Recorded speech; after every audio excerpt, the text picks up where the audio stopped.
আজকে যে গ্যাসের জন্য এতটা বাজার খারাপ যাবে আমি সত্যি বুঝতে পারি। তার আগে বলি, আমি তোমাদের মগরার ছেলে সুমিত। আজকেও দোকান খুলতে না খুলতেই দোকানে ভিড় লেগে গেছে। 2-3টে কাস্টমার ছাড়ার পরেই দেখছি হট করে গ্যাস শেষ। তারপর সত্যি কথা বলছি, একদম মাথা কাজ করছিল না। তারপর বাড়িতে যেহেতু একটা গ্যাস ছিল, তাই ভাইকে বললাম একটু তাড়াতাড়ি নিয়ে আয়। বাড়ির লোক কিসে রান্না করবে সেটা তো দেখে লাভ নেই, কিন্তু দোকানের জন্য আমি তো এত মাল বানিয়েছি, যদি বিক্রি না করি তাহলে কি হবে বলো। আর আজকেও কিছু দাদা ভাই খেতে এসেছিল, তাদের থেকে রিভিউ নিলাম। দাদারা একটাই কথা বললো, ভাই সত্যি খুব ভালো হয়েছে।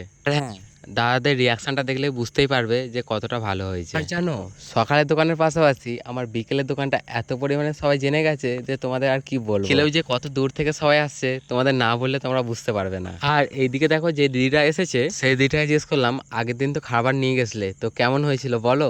বলছে ভাই খুবই ভালো হয়েছে। আর এইদিকে যে দিদিরা খেতে এসেছে, আমি যখন এই আগের যে দোকানে কাজ করতাম, ওরা আমার অনেক পুরনো কাস্টমার। এই দিদিটা নাকি আমার দিল্লি থেকে ভিডিও দেখে, বলছে মগরায় আসতে না আসতেই তোমার দোকানেই চলে এলাম।